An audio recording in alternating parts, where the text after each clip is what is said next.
9:46. Vamos a otro tema. El Ministerio de Salud confirmó que se va a aplicar una dosis de refuerzo de la vacuna contra el COVID-19. Esta inoculación será prioritaria en aquellos pacientes que estén en mayor riesgo de haber perdido esa inmunidad. Sí, vamos a conversar sobre este tema con la integrante del Consejo Asesor COVID-19 y parte del Comité Asesor Panamericano en Vacunación Segura de la Organización Panamericana de la Salud, María Teresa Valenzuela. ¿Cómo está, María Teresa? Muy buenos días, gracias por hablar con CNN. Buenos días. Muy buenos días, Sebastián y Fresia. ¿Cómo Bien, están? era una información que ya se venía abordando, ¿no? Pero ya cuando se confirma esto, María Teresa, es una noticia positiva en la medida que se extienda con esta dosis de refuerzo, porque eso decía ayer el ministro, hay que ser cuidadosos en esto de la tercera dosis, como se denominaba, a esta dosis de refuerzo para que no se preste a confusión. Así es, el término correcto en realidad es una dosis de refuerzo. Porque el esquema propiamente tal se ha cumplido, el de 2 dosis, ¿no es cierto? Las personas que ya se han colocado las 2 dosis han recibido su esquema completo. Sin embargo, lo que hoy día se está planificando es la dosis de refuerzo. ¿Ya? ¿Y por qué es tan importante esta dosis de refuerzo? Ocurre que en general las vacunas contra virus, especialmente por ejemplo virus influenza, vemos que permanentemente todos los años, ¿no es cierto?, se está modificando la vacuna y se requiere una nueva formulación porque obviamente hay variaciones antigénicas del virus, ¿ya?, que llevan a modificar obviamente la vacuna.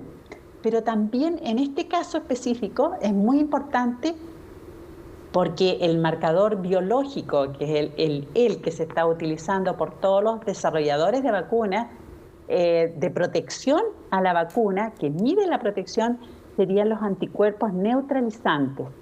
Y resulta que estos anticuerpos neutralizantes en distintos estudios, en China, lo que se está haciendo acá por la Pontificia Universidad Católica de Chile, observan que estos comienzan a descender al cabo de 180 días, por ejemplo, después de la primera dosis, al cabo de 150 días post segunda dosis. Esa es una gran razón, pero doctora, también hay otras razones, la presencia de las variantes. Ajá. Doctora, y para ir despejando algunas dudas, ¿todas las vacunas presentan esa disminución en la capacidad de protección, o sea, de los distintos laboratorios? En general, sí. Ajá. En general, prácticamente casi todas se observa esta, disminuye la cantidad de anticuerpos neutralizantes, unos en mayor cantidad que otros, ¿ya? O sea, por ejemplo, las vacunas en base a RNA mensajero, la velocidad de disminución de los anticuerpos es menor que la que ocurre con las vacunas inactivadas. Y en ese sentido, entonces, doctora, ¿sería necesario aplicar esta dosis de refuerzo para todos, independiente de qué vacunas se hayan aplicado en el esquema original? Así es. O sea, claramente, digamos, acá es preferible, ¿no es cierto?, asegurarse, sobre todo que lo que se pretende, ¿no es cierto?, es comenzar a reforzar el esquema en las personas, en los adultos mayores, ya que las personas sobre los 60, 65 años de edad tenemos una inmunosenescencia, ¿ya? Que significa que la respuesta inmune frente a cualquier infección, frente a cualquier vacuna, la respuesta es menor, ¿ya? Menor. Entonces, por lo tanto, con mayor razón, digamos, hay que preocuparse de estos grupos de edades y también, obviamente, de quienes padecen de enfermedades que llevan a una inmunodepresión, ya sea por enfermedad propiamente tal o porque están recibiendo medicamentos que conducen a una inmunodepresión, por ejemplo, pacientes que reciben permanentemente corticoides, quienes reciben micofenolato, ya que son medicamentos que inducen a una inmunodepresión. Entonces, está muy bien pensado que obviamente se comience a pensar en esa población antes que el resto.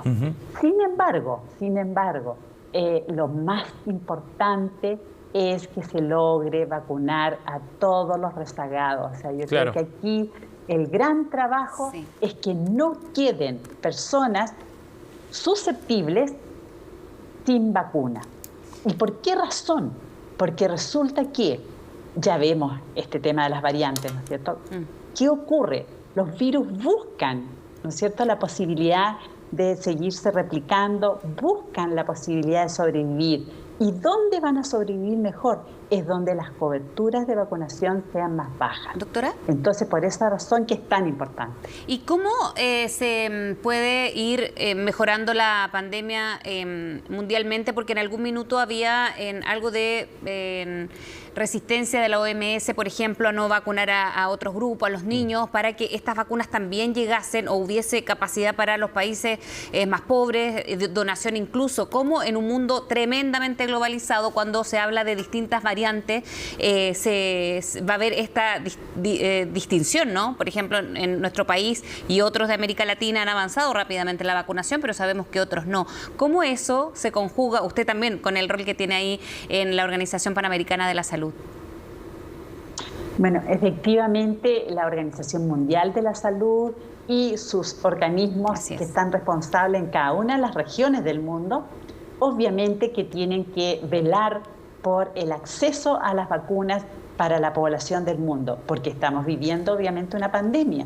Entonces, por lo tanto, no se puede vivir en una burbuja. Por ejemplo, un país altamente vacunado como ha sido Chile, que ha sido un plan muy exitoso, resulta que no puede vivir en una burbuja sin poder salir a otro país donde sabemos que están existiendo casos con variantes Delta, fundamentalmente en el Reino Unido, que ahora ya está demostrando su descenso, en Estados Unidos, en países europeos como España, Francia. Entonces, por lo tanto, por esa razón es que se llama, ¿no es cierto? Ellos tienen la responsabilidad, la Organización Mundial de la Salud, tienen la responsabilidad de que haya acceso universal a las vacunas.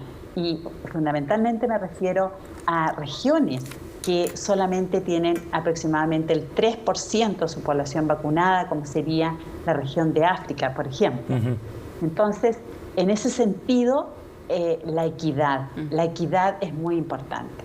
Pero, sin lugar a duda, los gobiernos de cada país velan, por supuesto, por su población que esté vacunada. Entonces, por lo tanto, creo que, si bien es cierto, hay una responsabilidad muy grande de la Organización Mundial de la Salud, pero tampoco se puede realmente cortar las alas a países que han hecho un trabajo tremendamente minucioso, gobiernos que han hecho un trabajo muy minucioso para que su población esté vacunada.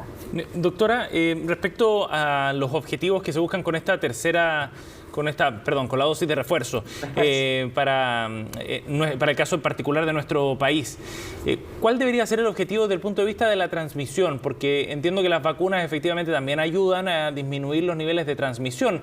Y hoy día el ex subsecretario Jaime Barrows en el Mercurio planteaba que era necesario tratar de buscar aquellas vacunas que fueran más efectivas con ese objetivo, entendiendo que todas son súper efectivas para evitar fallecimientos, para evitar los casos más graves, pero poner el acento también en la transmisión, pensando en qué, decía Barrows, en que era necesario evitar esa transmisión para evitar el surgimiento de nuevas variantes, ¿no?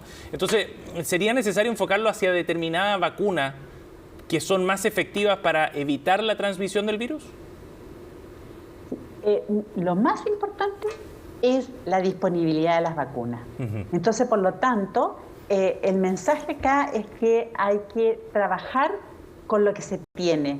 ¿Ya? Por lo tanto, claro, nos podemos poner súper exigentes, ¿no es cierto? Pero la verdad es que hemos visto en nuestro país, qué mejor ejemplo, con una vacuna que a veces se criticó, ¿no es cierto?, como la vacuna Coronavac. Sí. Pero sin embargo, nos ha permitido vivir este momento epidemiológico que, si bien estamos en pandemia, y eso es lo más importante, que toda la población tenemos que entender que este grado de libertad que hoy día tenemos es gracias realmente a que se ha logrado coberturas bastante elevadas en corto tiempo de ser vacunada. Y efectivamente, para disminuir lo que es la infección sintomática, hay vacunas que obviamente demuestran que tienen una efectividad mayor que la Sinovac, pero sin embargo ¿quién tiene acceso a esas vacunas? Esa es la gran pregunta. Entonces, más importante que eso es que la población esté vacunada. Sí. Y Chile lo ha demostrado. Imagínense ustedes la variante Delta, que en el mundo ha generado estragos. En Israel, que ya tenía una población altamente vacunada, ingresó la Delta y comenzó nuevamente a ascender los casos y ellos fueron vacunados con Pfizer. Nosotros hemos sido vacunados con Sinovac fuertemente, el 78% de nuestra población vacunada recibió la vacuna Sinovac, la CoronaVac. Sí. Pero vemos el éxito. Vemos que claramente, digamos, está disminuyendo el número de casos hospitalizados, ¿Doctora? está disminuyendo el número de casos dentro de las UCI, está disminuyendo el número de casos, está disminuyendo la transmisibilidad. Sí. Entonces, ¿qué mejor? Y estos números auspiciosos, ¿cómo lo ve usted respecto a otros países del mundo que también iban bien, algunos de ellos, y ahora van volviendo con rebrote? ¿Podría pasar eso en Chile o cómo lo proyecta? Sí, no estamos libres, no Claro. estamos libres para nada. O sea, por más que se controle, se esté llevando a cabo una vigilancia de fronteras que realmente es súper estricta, aislando a las personas que llegan de afuera, dejarlas en cuarentena, haciéndole los exámenes como para poder detectar si están infectadas o no. O sea, con todos los esfuerzos que se haga, igualmente vamos a tener el ingreso y ya tenemos unos poquitos casos Exacto. comunitarios. Entonces, eso es prácticamente imposible por lo que decíamos, la globalización, ¿no es cierto?, que nos conlleva esto.